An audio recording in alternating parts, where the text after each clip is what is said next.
Bonjour, c'est Christelle Cronier. Aujourd'hui, j'ai rendez-vous dans l'appartement de Catherine Ladouce, coprésidente de la commission parité au Haut Conseil à l'égalité entre les femmes et les hommes, cofondatrice et présidente honoraire du Cercle Inter-Elle, coprésidente du collectif Ensemble contre le sexisme, qui lutte depuis des années pour aider les femmes à avancer, notamment dans les métiers d'hommes et de la tech. Bonjour Catherine. Alors, au moins 80% des personnes passionnées et engagées pour la mixité sont des femmes.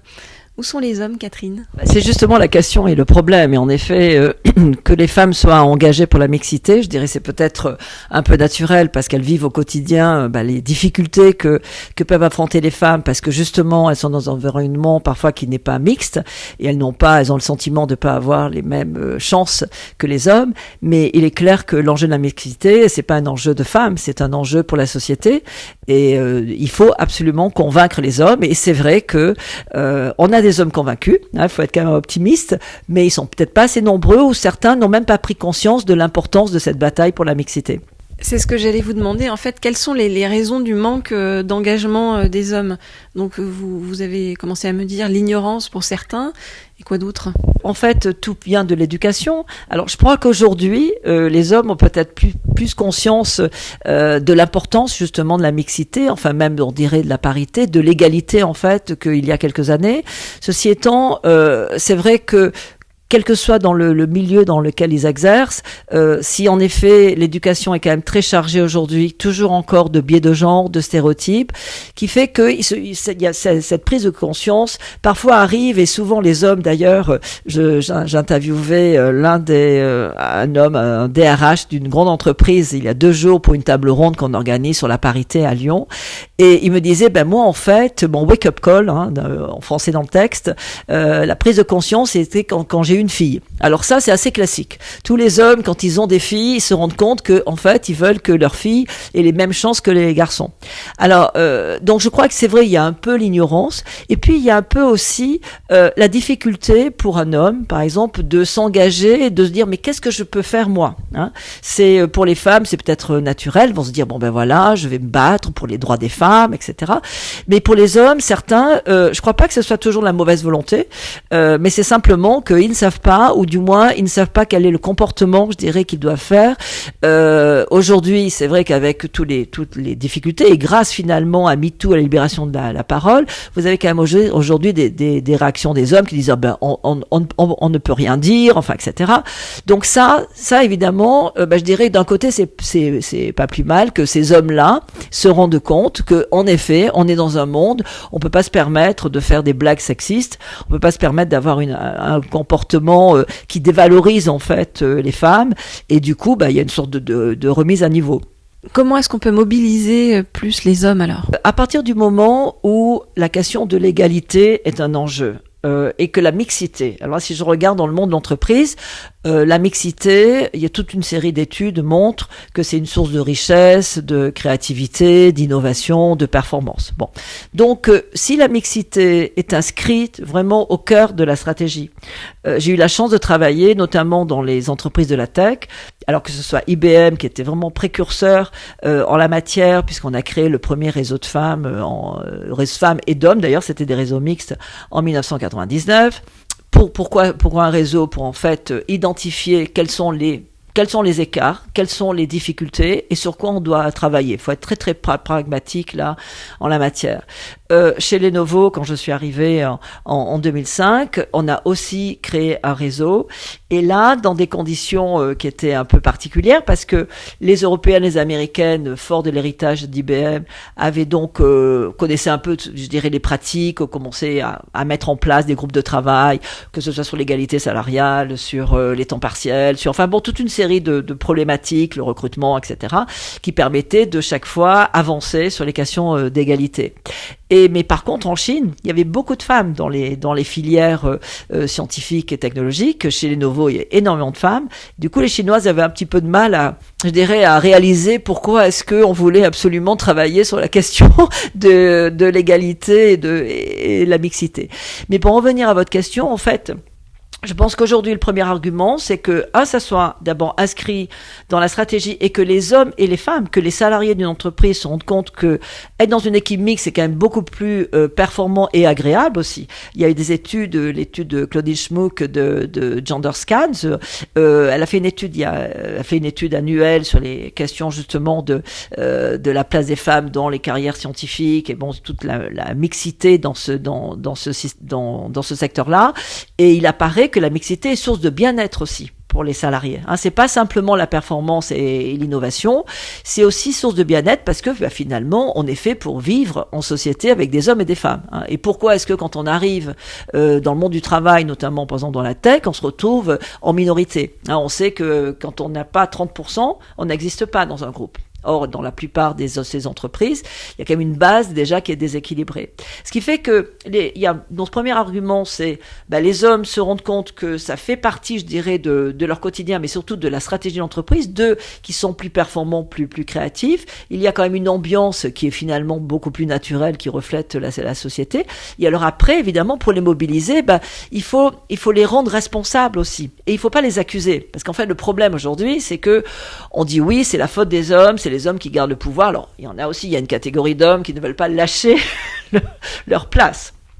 Donc, on est obligé de forcer, d'où les quotas. On pourra en reparler, parce que si on n'a pas la loi, on progresse pas. Il faut attendre des millénaires pour qu'on puisse progresser.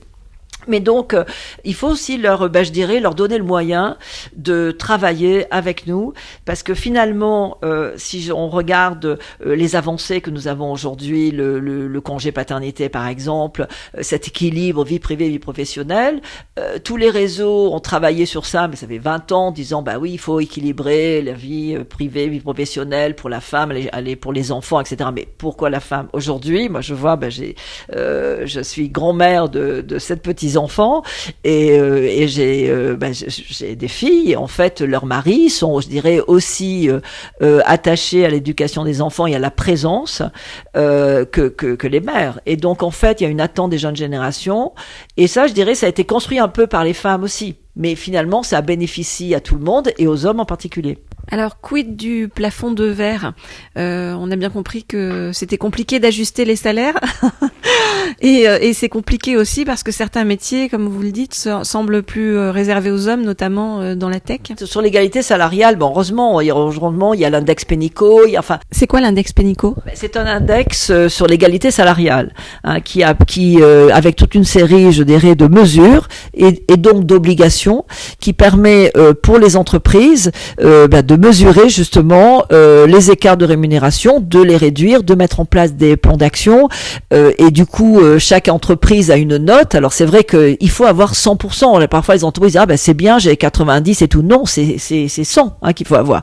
Donc je pense que cet index d'égalité salariale, c'est une avancée considérable parce que d'abord certaines entreprises se sont mis, je dirais, certes il y avait l'obligation de cette égalité salariale, mais en fait dans les faits, sur les termes de promotion, on avait même des entreprises par exemple qui ne donnaient pas les augmentations aux femmes au retour de congé maternité, alors que c'est absolument imposé par la loi. Donc prise de conscience, contrôle, sanction. Et à partir de là, vous savez, ce qu'on ne compte pas n'existe pas. Donc ça, c'est vraiment, ça a eu un effet moteur très très important. Donc c'est vrai que l'égalité salariale, alors dans les grandes entreprises, mais aussi dans l'ensemble des entreprises, cet index s'adresse à toutes les entreprises qui doivent afficher, vous savez, chaque année évidemment sur le site du ministère du Travail, je dirais les données de l'entreprise en ce qui concerne la répartition hommes-femmes et évidemment la question d'égalité salariale. Alors je crois qu'en France, il y a encore des écarts. À compétences égales, on est à 9%. C'est vrai que si on compte les temps partiels, etc., on est à 25% d'écart, qui est absolument, évidemment, pas acceptable. Mais ces 9%, il faut absolument les réduire, parce qu'il n'y a pas de raison que en effet, on ne gagne pas la même chose que les hommes. Et comme on le disait, donc certains métiers semblent plus réservés aux hommes, comme par exemple dans la tech, avec le monde des startups qui est majoritairement masculin. Oui, vous me parliez du plafond de verre, et puis pour les startups et dans le monde de la tech. Bon, en fait, c'est vrai que c'est un secteur dans lequel je suis rentrée, il y a plus de 20 ans. Il faut savoir que dans les années 60, par exemple dans l'informatique, il y avait toute une série de femmes qui étaient à la tête. C'est des femmes qui étaient très très innovantes, Ada Lovelace, toutes ces femmes dont on parle et qui aujourd'hui on dit mais elles n'ont pas été tellement visibles, et surtout mais elles ont disparu.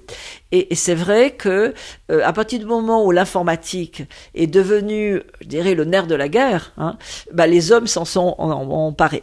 Donc IBM, si on prend l'exemple d'IBM, et comme toutes les grandes boîtes, ont eu beaucoup de mal à faire venir des femmes, parce que, pourquoi ? Parce que, évidemment, il y avait cette image très masculine. Alors à l'époque, il y a 20 ans, c'était l'homme en bleu, et donc c'était vraiment des visages masculins, et du coup, ça n'attirait pas les femmes. Aujourd'hui, la problématique, c'est l'image un peu du geek, et est-ce qu'en fait, est-ce que les femmes ont envie d'être associées à cette image-là ? Donc il y a vraiment un travail très important, alors qui est fait par les entreprises, parce que les entreprises de la tech ont bien compris que c'était indispensable d'avoir des équipes mixtes, de faire venir des femmes. Les femmes restent en minorité. C'est vrai qu'en gros, vous avez 30% à 35% dans le vivier, si on peut dire, dans la base des femmes. On arrive peut-être parfois à 40%, mais on n'arrive pas à 50%. Mais ce qui est intéressant dans ces boîtes-là, c'est que justement, fort de ce déséquilibre, elles ont été les premières à prendre conscience de l'importance de faire venir des femmes, et pour des raisons de performance, de créativité, d'innovation, mais aussi, par exemple, si on parle d'intelligence artificielle, je dirais, il est clair que les algorithmes, s'ils sont façonnés par des hommes, on va se retrouver avec toute notre vie va être gérée par l'intelligence artificielle, fait par des hommes. Donc, nous avons tout un travail au sein du Cercle Interrel, qui est un réseau d'entreprises dans le secteur scientifique et technologique que j'avais cofondé quand j'étais chez IBM, donc il y a plus de 20 ans, où en fait on échange nos bonnes pratiques. Ce sont vraiment des entreprises, que ça soit Dassault Systèmes, SAP, donc IBM, Lenovo, bien sûr, Engie, Orange, toute une série d'entreprises qui sont vraiment très engagées depuis longtemps et qui en fait vraiment mettent en place des pratiques pour à la fois attirer les femmes, mais l'enjeu c'est de les retenir. En fait, il y a une étude qui montre que les femmes à 40 ans partent plus facilement dans ce milieu-là, parce qu'à un moment donné, elles en ont marre d'être dans un environnement masculin, même s'il y a des politiques, je dirais presque en faveur de leur carrière. Je dirais ce déséquilibre peut être ressenti de façon négative. Et donc, il y a vraiment des efforts redoublés dans ces entreprises-là. Alors, c'est vrai que ce qui est un peu navrant, c'est de se dire, tiens, voilà, les jeunes entreprises, les startups, elles vont pas reproduire le modèle des grandes entreprises. Et en fait, on se rend compte qu'en effet, les patronnes de start-up dans la tech, ce sont surtout des patrons. Et donc là, c'est un enjeu majeur aujourd'hui, vital. Et d'ailleurs, le Haut Conseil à l'égalité, que j'ai intégré il y a quelques mois, nous allons travailler sur le sujet des femmes et du numérique. Parce que, alors, il y a déjà énormément d'initiatives, mais je pense qu'aujourd'hui, on stagne. Le nombre de femmes ingénieures, on est à 24% de femmes diplômées ingénieures. Bon, alors, on peut être dans des métiers de la tech sans être obligatoirement ingénieur. Regardez toutes les écoles, que ce soit l'école 42, avec quand même une politique faite par Sophie Vigère qui est très très proactive et qui permet de faire venir des femmes. Enfin, il y a toute une série, il y a plein d'initiatives aujourd'hui, même pour les femmes en reconversion, c'est ce que fait Becontech. Enfin bon, ça c'est formidable, mais je dirais, on arrive quand même toujours à ce déséquilibre avec les jeunes filles qui vont choisir d'autres filières que la filière scientifique et technologique. Et moi, je dis toujours, la désaffection des femmes dans la tech, c'est pas une fatalité, parce qu'il y a eu la chance de travailler dans un milieu international. Vous allez en Inde, vous allez en Chine, vous allez en Asie, vous allez même au Moyen-Orient, peut-être pas toujours pour des bonnes raisons, mais il y a plein de femmes dans ces métiers-là, qui sont rémunérateurs, qui sont vraiment les métiers du futur. Et l'enjeu, c'est de faire en sorte que depuis l'éducation, notamment la France, doit absolument mettre en place toute une série de mesures pour inciter les jeunes filles à choisir ces filières dans lesquelles elles vont faire des carrières, je dirais, tout à fait formidables. Et en même temps, c'est absolument absolument indispensable pour l'avenir de la société. Si on veut avoir un monde façonné par les hommes, on continue comme ça. Mais j'ai vu des chiffres qui font peur finalement, rien que dans les mentalités.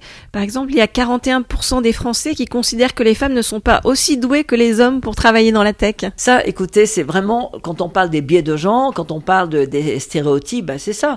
Pourquoi est-ce qu'on va considérer que les femmes ne sont pas faites pour travailler dans la tech? Je dirais, qu'est-ce qui fait que dans notre cerveau, on ne serait pas intéressé? Mais c'est simplement dès le début, je dirais, ça commence dès la maternelle, les études montrent que justement les tout petits, il n'y a pas de stéréotype, il n'y a pas de façon, disons, innée de dire ben non, ils sont pas intéressés à construire quelque chose, à être, disons, dans une optique qui sera en effet plus technique qu'autre. Et en fait, je crois que ça, c'est vraiment, on est dans les impressions, c'est cette influence finalement culturelle qui fait que on va cloisonner, on va dire, les femmes, comme elles sont mères, alors elles vont aller dans les métiers du soin, hein, et puis les hommes, n'est-ce pas, ils conduisent des camions, donc le garçon, il va avoir son camion de pompier, les tracteurs, etc.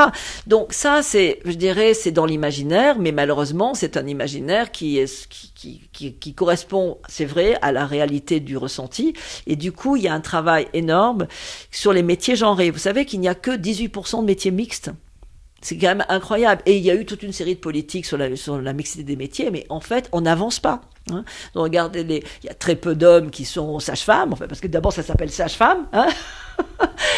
Vous voyez, tous ces les professeurs des écoles aujourd'hui, ce sont que des femmes. Donc il y a toute une série de métiers féminisés qui sont donc dévalorisés. Donc c'est ça, parce qu'en fait, il y a beaucoup de femmes, les salaires sont inférieurs, et du coup on se retrouve avec une dichotomie qui est absolument, je dirais, inacceptable. Et en fait, parce qu'on est dans une société où les métiers sont très genrés.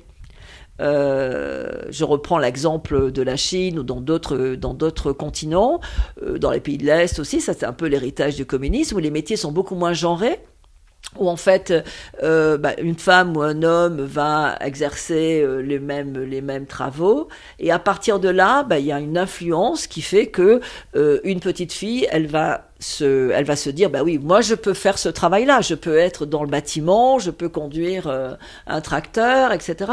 Et donc plus on va multiplier les rôles modèles, plus, je dirais, les filles vont se sentir à l'aise dans les métiers masculins, mais il faut faire aussi le contraire, c'est-à-dire qu'il y ait des hommes qui reviennent en fait, parce que regardez, si on prend l'exemple de l'école, avant c'était l'instituteur.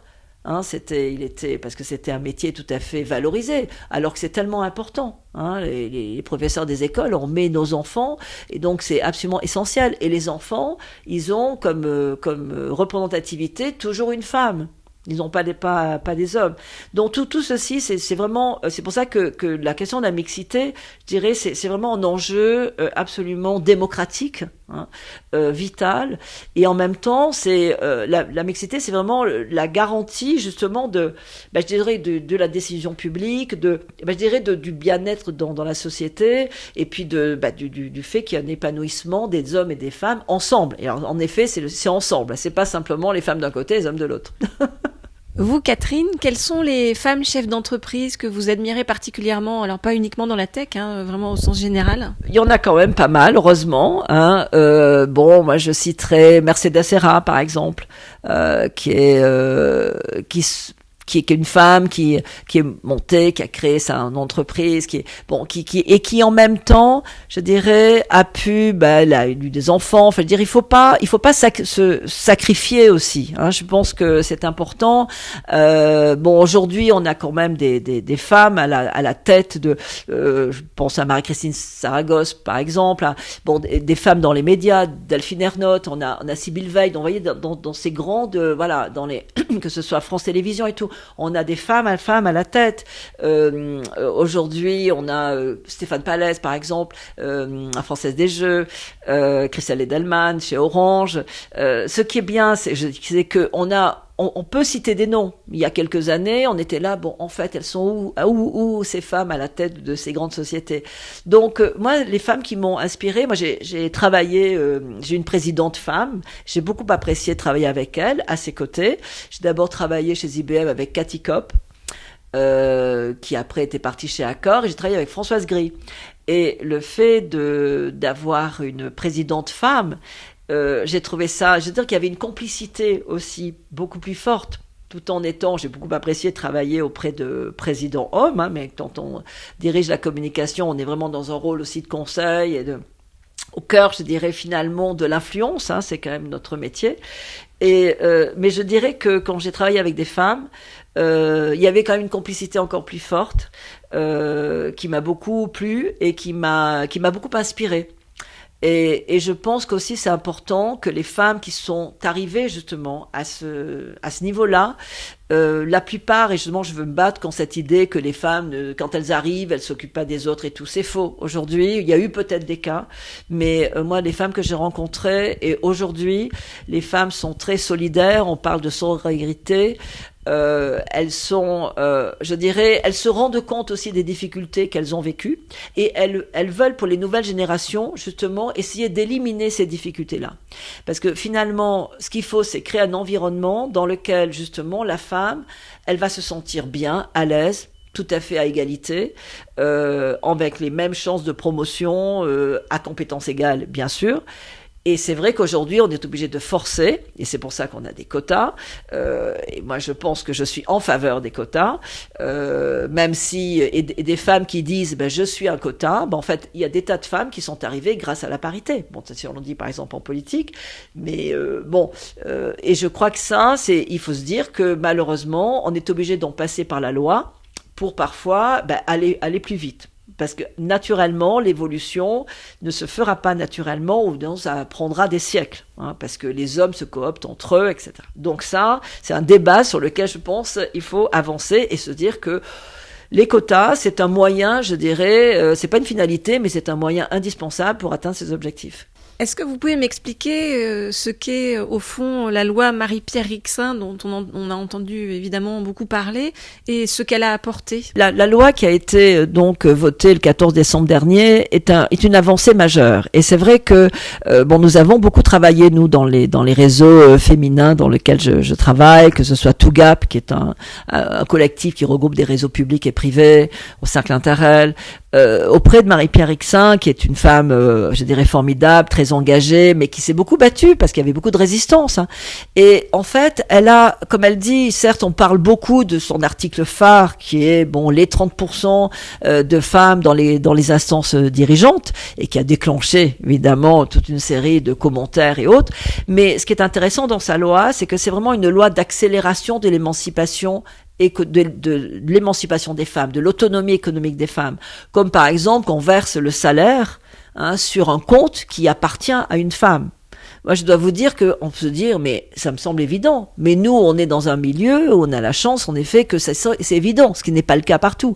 Donc, en fait, sa loi, ce qui est très important, c'est que c'est une loi qui est très complète sur la garantie de financement, par exemple pour les entrepreneuses par la BPI, avec vraiment l'obligation donc de parité, d'obligation d'avoir des femmes qui puissent être dans les jurys, notamment aussi que ce soit en termes de financement. Le baromètre aussi, ce qu'elle propose, c'est d'avoir un index et une sorte de baromètre pour les établissements scientifiques supérieurs pour justement assurer la mixité.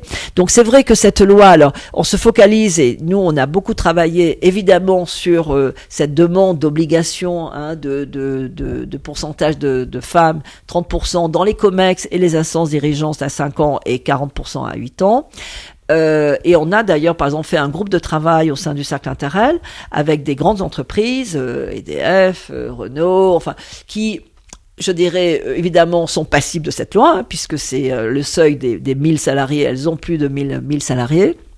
Et donc, à partir de là, ce qui est important, c'est que Les entreprises qui n'ont pas mis en place déjà des politiques volontaristes, elles vont le faire maintenant. Elles ont quand même 5 ans pour y arriver. Hein. Donc bon, il y a quand même, elles peuvent quand même y arriver. Et 30%, c'est pas la parité. Hein. C'est le minimum pour exister dans un groupe. Donc bon, il faut quand même remettre un peu les choses en perspective. Mais ce qui est intéressant aussi, c'est que la loi inspire, je dirais, et donne un cadre pour les autres entreprises, parce qu'il y a eu beaucoup de débats et beaucoup de critiques sur le fait qu'il y ait ce seuil de 1000 salariés, parce que ça représente que 30% d'entreprises en France, et il y a énormément de petites entreprises. Et bon, j'espère qu'à terme, la loi va s'appliquer à toutes les entreprises, mais même les entreprises qui ont moins de 1000 salariés, celles qui ont justement qui affichent une politique, je dirais justement d'égalité, sont inspirées par cette loi, parce que c'est un facteur d'attractivité. Anne-Sophie Panseri, qui est la directrice générale d'une PME familiale dans le bâtiment, Maviflex, me disait, bon, elle a presque 200 salariés, elle dit, bon, elle n'est pas obligée, je dirais, de respecter, entre guillemets, elle n'est pas passible à la loi Rixain, mais toutes les entreprises sont quand même invitées, c'est pas obligatoire, mais invitées à afficher sur le site du ministère du Travail, justement, la répartition, des femmes et des hommes dans les comités de direction. Et elle le dit, moi, cette loi, elle me donne un cadre. Elle m'inspire, et en fait, elle me donne aussi presque une légitimité d'action sur une politique volontariste d'égalité, de mixité. Lenovo France, autre exemple, qui est présidé par un homme. Lenovo, c'est 300 personnes.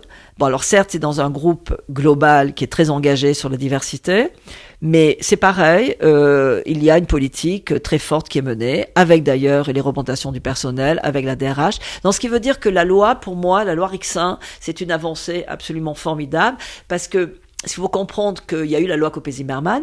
Et là, on peut remercier, c'est toujours des femmes à la tête. Même elles ont eu des hommes quand même qui les ont aidées, puisque bon, mais enfin c'est Marie-Jo Zimmermann qui, quand même, il y a plus de 10 ans, s'est beaucoup battue pour cette loi dans les conseils d'administration. 10 ans après, vous avez dû voir les chiffres, on est passé de 14% à 46% de femmes dans les conseils, dans des grandes entreprises. Bon, je dirais, c'est passé aujourd'hui. Il y a eu un peu des hommes qui disaient, non, je n'ai pas le bon genre pour entrer dans un conseil. Finalement, des femmes sont arrivées et évidemment, au niveau des conseils, la France est un peu championne, puisqu'on est parmi les pays où on a le plus de femmes dans les CA. En revanche, le ruissellement attendu, terme extraordinaire, n'est pas arrivé. Pourquoi ? Parce qu'en fait, au niveau des COMEX, même avec un CA féminisé, au niveau des COMEX, on se retrouvait avec toujours une proportion d'hommes plus importante. Alors c'est plus compliqué, c'est vrai, parce que c'est pas comme les CA où il y a un mandat et donc le mandat s'arrête et du coup on peut rechoisir une personne qui est élue. Là, il y a des techniques. Parfois on élargit le comité de direction, mais après tout, pourquoi pas ?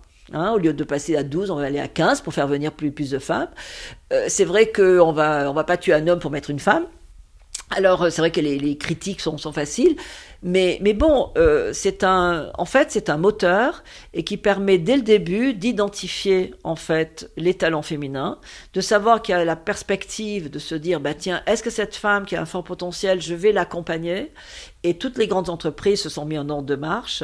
Et ça a conforté aussi, d'ailleurs, les entreprises qui étaient vertueuses, en quelque part. Enfin, qui avaient déjà et c'est vrai, les entreprises ont du cercle Interrel, ou toutes ces grandes entreprises, dans le domaine de la banque, par exemple, vous avez quand même, bien que la finance soit aussi un domaine pas mal masculin, mais il y a des entreprises très engagées depuis longtemps. Et finalement, la loi Rixain, elle va conforter ces engagements de ces entreprises. Et puis, je pense que dans quelques années, on va voir les résultats. Et en effet, l'objectif, c'est pas 30%, c'est 50%. Mais bon, voilà, pas à pas. Finalement, les femmes peinent, on va dire, un petit peu dans de nombreux domaines à obtenir des responsabilités égalitaires, on va dire, avec les hommes.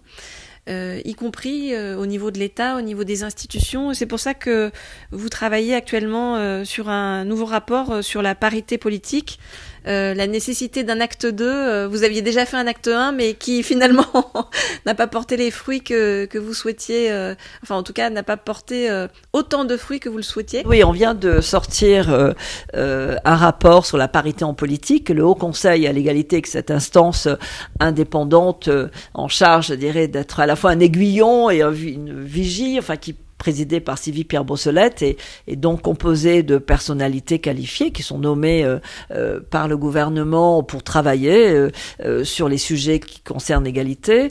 J'ai l'honneur en effet de présider la commission parité et nous avons travaillé pendant quelques mois, auditionné des partis politiques, auditionné des experts, des expertes pour, je dirais, voir où on en est de la parité au niveau national.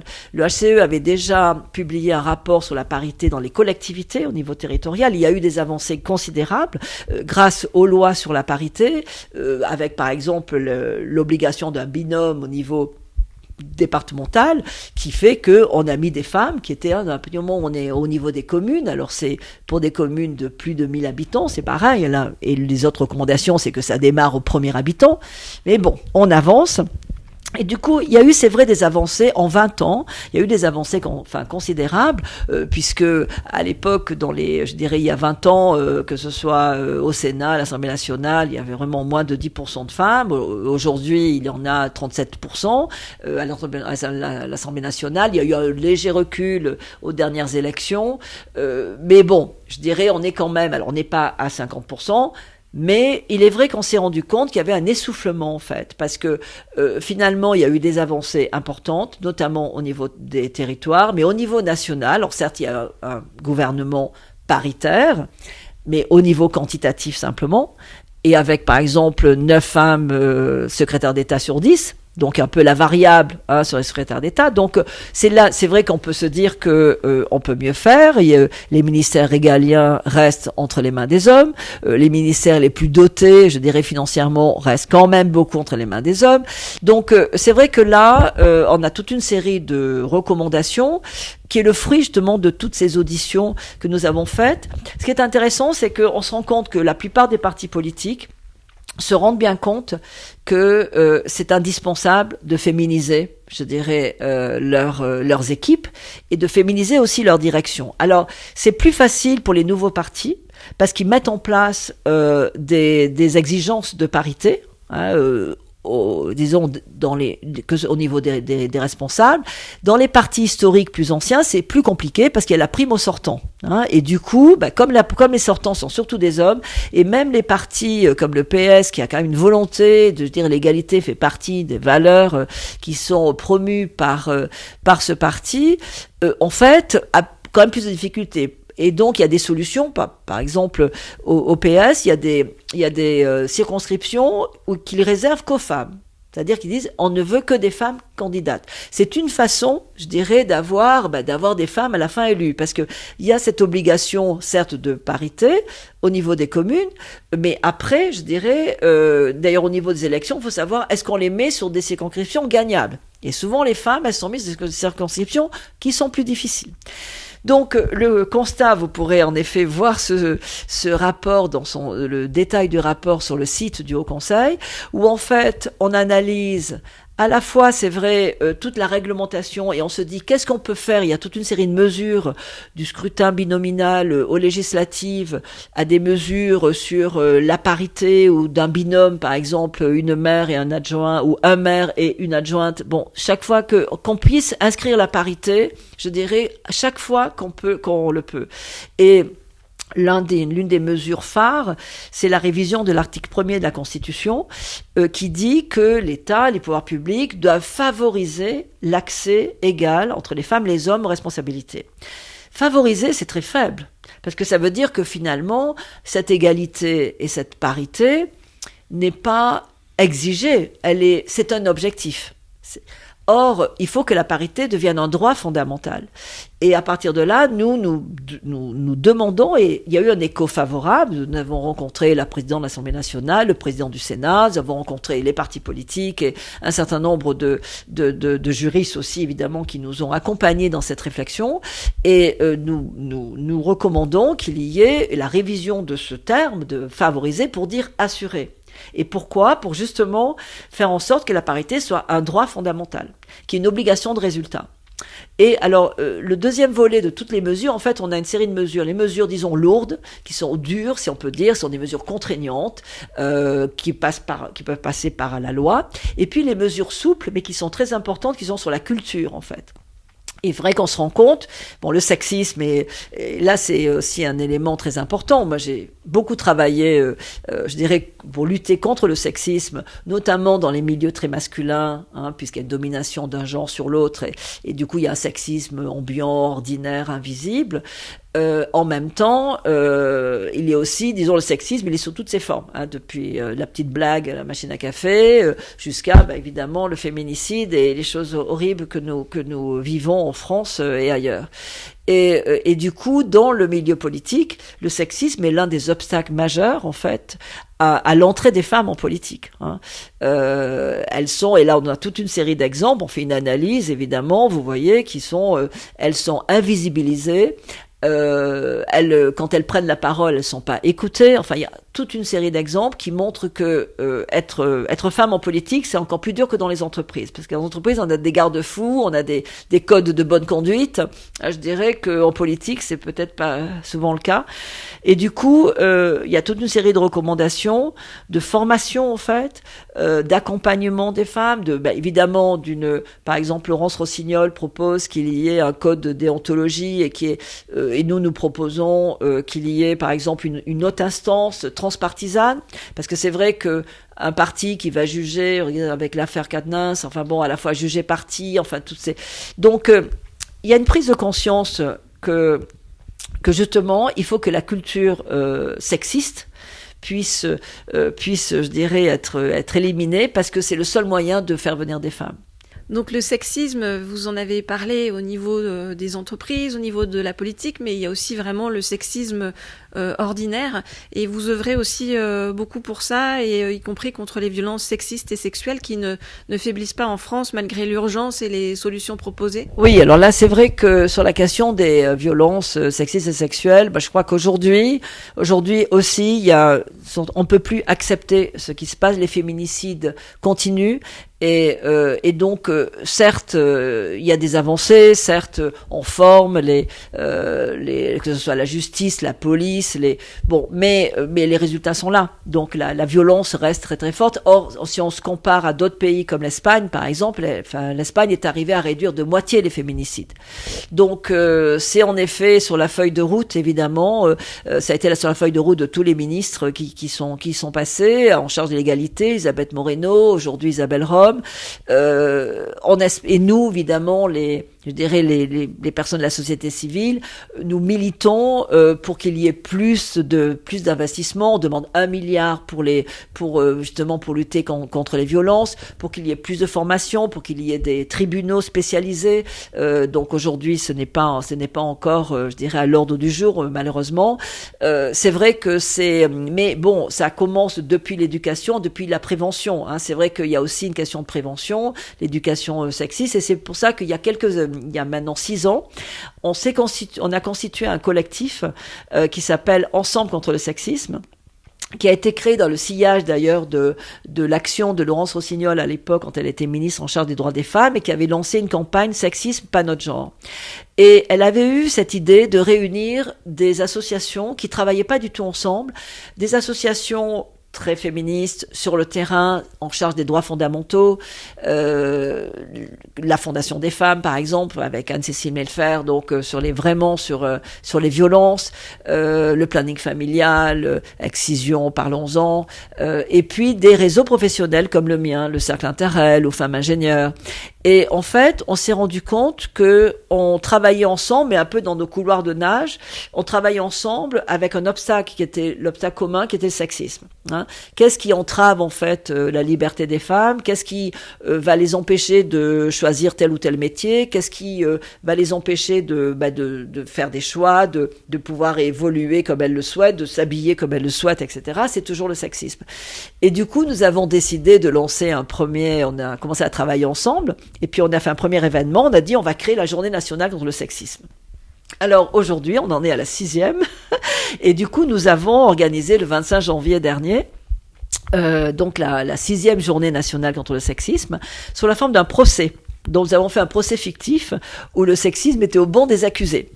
Et du coup, nous avons donc jugé le sexisme au regard disons, à la fois de tout ce que le sexisme peut engendrer, hein, qui tue le désir, et nous avons fait une campagne d'ailleurs qu'on peut retrouver sur notre site, le sexisme tue, hein, à la fois aussi par rapport aux hommes, hein, est-ce que les hommes sont réellement, parce que ce sont la plupart des auteurs, je dirais par exemple de féminicide, c'est vrai qu'il y a peut-être une petite partie, mais vraiment c'est 95-96%, ce sont des hommes.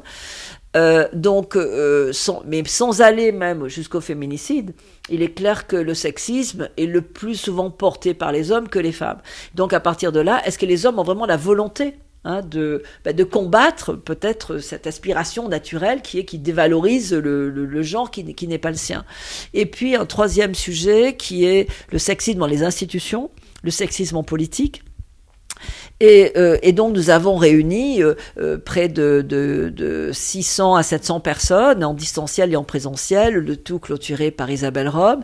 Et en fait, et c'était dans le cadre aussi des 10 ans du Haut Conseil qui vient de faire paraître un rapport sur le sexisme et avec un baromètre organisé par Viavox et qui donne des données assez alarmantes qui montrent que le sexisme, notamment dans les jeunes générations et les jeunes hommes, reste encore très très important.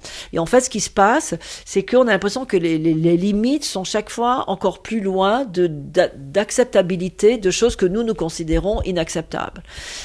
Qui fait que est-ce qu'en effet on considère que tel comportement est sexiste?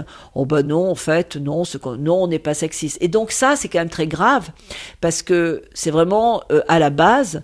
Il faut éduquer justement les jeunes garçons à se dire ça non, ça je peux pas le dire, ça je peux plus le dire, hein, ou ça non, il faut et je pense que malheureusement ce baromètre nous interpelle et nous dit voilà, il faut quand même continuer, c'est vraiment un enjeu absolument vital. Donc cette journée nationale, ça permet en fait, pourquoi une journée nationale? Ça permet d'attirer l'attention, hein, sur la question du sexisme. Et vous savez, aujourd'hui, par exemple, le même jour, il y a eu cette initiative qui s'appelle Stop au sexisme, qui réunit aujourd'hui, il y a 150 entreprises qui ont signé, je crois, cet engagement, et en fait, qui travaillent sur des pratiques.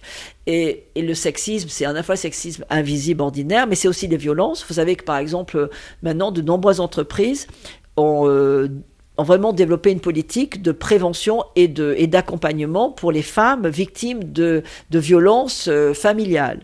Ça, c'est relativement nouveau, enfin, parce qu'on dit toujours, c'est, vous savez, secteur privé, professionnel, non, les entreprises, on s'en occupe pas. Mais non. Et aujourd'hui, les entreprises mettent en place des cellules d'accompagnement, parce que en effet, c'est devenu un sujet pour elles. Et avec le télétravail, c'est aussi un autre sujet, mais avec le télétravail, ça a creusé les inégalités et en même temps, ça a été un creuset pour les violences aussi domestiques. Donc c'est vraiment un sujet aujourd'hui pour toute la société et les entreprises doivent prendre ceci aussi à bras-le-corps parce que ça concerne le bien-être de leurs salariés. On a bien compris que les limites du sexisme n'étaient pas forcément simples à dresser, à tracer pour tout le monde. Pour autant, c'est vrai que on voit bien que le sexisme casse beaucoup de choses, y compris le talent, la créativité. On dit que s'il y avait plus de femmes dans le système, ça apporterait beaucoup pour le PIB du pays. Il y a le Boston Consulting Group qui a publié une étude qui montre que lorsque les hommes sont engagés pour la mixité, 96% des entreprises progressent contre 30% seulement quand les hommes restent en marge. Est-ce que vous pouvez nous dresser un bilan ? Toutes ces études, il y a vous citez le BCG, il y a eu l'OCDE, il y a McKinsey qui faisait une étude Women Matter aussi très, je dirais parlante, qui montre que on en revient sur la question de la mixité, que la mixité c'est une source de performance, d'attractivité, les personnes vont révéler leurs talents. C'est absolument indispensable que les hommes soient partie prenante, je dirais, de cette bataille. Donc toutes les études le montrent. Déjà, il y a un premier point qui est la mixité est source de performance, de créativité, d'innovation. Pourquoi? Parce que il est important qu'il y ait des personnes, et je dirais au-delà de la mixité, c'est même la diversité. Hein, c'est que autour de la table, quand il y a un problème, si vous regardez le problème tous de la même façon, parce que vous avez le même genre, vous venez du même milieu socioculturel, vous avez fait les mêmes écoles, il est clair que vous ne serez pas tellement innovant. Si vous avez autour de la table des personnes qui viennent d'horizons divers, de nationalités diverses, de formations diverses et de genres différents, il y aura quand même une perception du problème qui sera du coup par différents aspects, et du coup on est beaucoup plus innovant. Donc ça, je dirais aujourd'hui, toutes les études, alors de faire un bilan, ce serait présomptueux. Je dirais que ce qui est positif, c'est que toutes les études, je dirais, montrent justement l'importance de cette mixité. Et du coup, on n'est plus obligé de démontrer que c'est important de travailler pour cette mixité, je trouve. Je trouve qu'on a quand même énormément progressé depuis 20 ans, quand moi j'étais aux manettes en créant le premier réseau de femmes chez IBM, où là quand même il fallait vraiment expliquer que c'était important qu'il y ait des femmes qui rejoignent les équipes. Alors après, en effet, les 30%, il faut qu'il y ait, vous dites il y a 30% d'hommes. Quand les 30% d'hommes sont engagés pour la mixité, ça a évidemment un impact sur la performance de l'entreprise. C'est parce que de toute façon, dans les entreprises, il y a des hommes et des femmes. Surtout dans les entreprises où il y a un déséquilibre et qu'il y a plus d'hommes, il est clair que si les hommes ne sont pas engagés et que la bataille de la mixité est simplement, je dirais, prise en main par les femmes, je dirais cette bataille, c'est un peu le lapin qui est dans son qui tourne tout seul, on n'avance pas. Donc il est clair qu'il faut c'est un enjeu de société, c'est l'enjeu de l'humanité, et à partir de là, je dirais qu'aujourd'hui il faut justement, on en revient à la première question, aujourd'hui il faut que les hommes sont convaincus, mais surtout sachent quoi faire et comment participer à cette bataille. Et surtout quand ils sont dans des postes clés, par exemple les DRH, il y a beaucoup d'hommes DRH, il y a des femmes, heureusement DRH aussi, mais si c'est un homme, qu'il soit conscient, par exemple, des biais.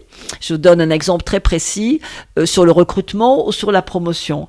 Nous avions à l'époque un DRH anglais chez Lenovo qui formait justement ses équipes en disant faites très attention quand vous allez proposer un job à une femme, elle va pas vous dire oui tout de suite. Elle va attendre, elle va peut-être en parler avec son mari, elle va se dire mais est-ce que je suis capable, je n'ai pas toutes les compétences, je coche pas toutes les cases, etc. Vous allez proposer le job à un homme, c'est vrai que naturellement dire oui bien sûr je vais le prendre. Et ça, si vous n'avez pas été préparé ou formé, vous allez dire tiens finalement elle a pas l'air d'être tellement enthousiaste. Donc, et ça je vous parle de, vous voyez, c'était il y a au moins 10 ou 15 ans. Alors je pense qu'aujourd'hui, que ce soit en matière de recrutement ou de formation, les hommes qui ont évidemment toutes les clés en main, parce qu'ils sont quand même plus nombreux encore dans des postes de pouvoir, il faut qu'ils puissent inscrire sur l'agenda cette question de la mixité. Et donc mettre en place à la fois des pratiques, mais c'est pas que des pratiques, c'est pas simplement de dire pour chaque candidat il faut avoir une femme, un homme. Ça c'est un peu basique. Mais bon, il y a encore des entreprises qui ne le font pas. Je me rappelle d'une réflexion de Michel Landel qui a été vraiment vraiment remarquable et très précurseur et pionnier chez Sodexo sur la politique de mixité, qui disait moi je suis prêt à geler un poste si je n'ai pas une femme candidate. Il disait ça il y a quelques années, et c'est vrai qu'aujourd'hui très souvent on dit non mais c'est urgent, on va absolument trouver quelqu'un. Et du coup, mais la règle c'est ça, c'est d'absolument avoir autant de candidates, femmes que hommes. Et du coup, par la règle, on arrive, et finalement les hommes, je dirais, au fur et à mesure, ils se sentent partie prenante, ils se sentent responsables, et puis en même temps, ils sont, je dirais, ils sont aussi, il faut aussi, je dirais, c'est à la fois la sanction, parce que par exemple, sur les bonus, il y a beaucoup d'entreprises qui intègrent la question de la mixité dans les bonus des dirigeants. Ça aussi, c'est un bon moyen de faire en sorte que la mixité soit à leur agenda. Chez Lenovo, il y avait une initiative intéressante. On a créé il y a quelques années le prix du manager de la diversité. Et en fait, avec sur une base très à la fois quantitative, combien de personnes, alors la diversité surtout sur le genre, combien de personnes, en effet, femmes, hommes, les promotions, etc. Et puis l'engagement et la politique qui était mise en place. Et ça a été développé après au niveau européen. Et je trouve que c'est une très bonne initiative parce que d'abord, ça a fait prendre conscience, et la plupart des managers une grande partie des managers étaient hommes. Évidemment, disons, il y avait 30% de femmes, donc, et 70% d'hommes. Et en fait, cette prise de conscience était très salutaire parce que finalement, aussi, les hommes ont appris à formuler, en fait, quel est le constat et à partir de là, qu'est-ce que je peux faire moi? Et plus ils vont participer eux-mêmes, plus, je dirais, on va évidemment gagner cette bataille de la mixité. Merci beaucoup Catherine pour votre énergie, votre engagement. Merci d'aider à défendre les femmes, dont je fais partie aussi, mais d'aider à les défendre de façon douce, c'est-à-dire d'essayer de retrouver un équilibre entre hommes et femmes sans être dans l'attaque ni d'un côté ni de l'autre. Oui, merci beaucoup, merci de partager cette expérience. Moi, je veux dire, aujourd'hui, ma carrière est derrière moi, puisque j'ai quitté mon environnement professionnel. Je suis en retraite depuis 2 ans et engagée maintenant à fond, je dirais, pour cette question d'égalité et de mixité. Je suis optimiste parce que je pense que les nouvelles générations, j'ai donc des filles qui font de brillantes carrières, qui ont donc entre 30 et 40 ans, qui ont des enfants, et je vois aussi comment le partage des tâches est beaucoup plus équilibré. Qu'à mon époque, l'investissement des parents, des pères, aussi dans je dirais, la prise en compte justement de la maternité, les congés paternité. Donc, je pense qu'on peut être optimiste. En même temps, il faut être très vigilant parce que aujourd'hui, comme disait Simone de Beauvoir, évidemment, dès qu'il y a une crise, je dirais les droits des femmes sont menacés. Ce qui se passe, on peut pas nier. Et disons, nous, on est quand même dans un environnement très privilégié, avec un pays en paix et avec un respect des droits humains, et puis avec l'égalité qui est la grande cause du quinquennat. Et quand on voit ce qui se passe et les reculs absolument terribles en Iran, en Afghanistan, même avec l'IVG aux États-Unis, c'est pourquoi on milite pour l'inscription de l'IVG dans la Constitution. Donc je pense qu'il faut être quand même très vigilant. On peut être inquiet par ces droits qui reculent quand il y a vraiment une crise politique. Mais en même temps, ce que je voudrais dire aussi aux jeunes générations, c'est de dire, nous, on a beaucoup bataillé, c'est vrai, peut-être les femmes de ma génération. Aujourd'hui, je pense qu'il faut rien lâcher, et il y a des choses quand même que nous avons acceptées. Parce que on n'osait peut-être pas toujours dire non, quand même tu dois pas dire ça et tout. Aujourd'hui, je pense, mon conseil pour les jeunes filles et les jeunes femmes, c'est de dire, vous avez toutes les compétences, vous êtes absolument à égalité, donc n'acceptez pas à un moment donné d'être dévalorisé par votre genre.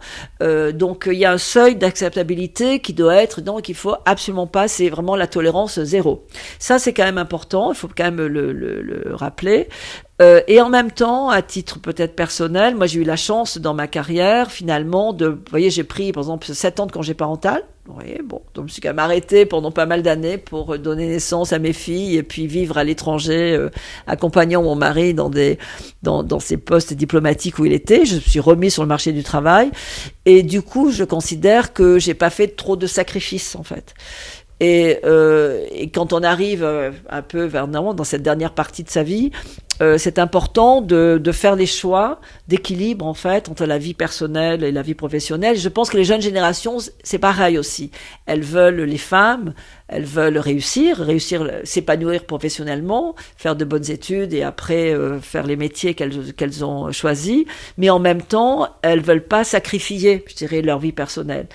Et ça, je dirais, je pourrais que les encourager. Si elles prennent elles s'arrêtent pendant un an, je dirais, le monde ne va pas s'arrêter de tourner. Elles pourront toujours rebondir.